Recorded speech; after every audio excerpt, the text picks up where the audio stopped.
طالما بدات طريق الحريه ما فيش عوده للورا. يعني قصدي الناس لازم تفهم هذا الكلام الى ان نصل باذن الله يوم من الايام هنشوف، او احنا مش هنشوفها، ولادنا هيشوفوها، العيش والحريه والعداله الاجتماعيه والكرامه الانسانيه. ما في الثوره ما فشلتش، اما بتجعل الثوره السلميه او حلم الثوره او قدره على الثوره السلميه مستحيل، بهذا انت بتنادي بالثوره العنيفه. من يجعل الثوره السلميه مستحيله فهو يفتح الطريق للثوره العنيفه.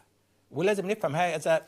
الثوره السلميه تاتي اذا لم يكن هناك اصلاح، واذا لم تفتح الطريق للثوره السلميه فسيعقبها ثوره عنيفه. هذه هي الرساله. نعم. عشان الشباب كذلك ما يحبطش، والناس وفي مصر ما يحبطوش. الثوره بتاخد وقت، بس عليهم كذلك واجب اللي هو ان ينظموا انفسهم. اما اقعد في الميدان بس انا بحقق الهدف الاول، وهو ازاحه النظام القديم القمعي السلطوي ايا كان. انما ده مش كفايه، لابد ان انظم نفسي سياسيا، ان انظم نفسي فكريا، ان يكون عندي برنامج ان اوصل معه الى ان احكم واحقق اهداف الثوره.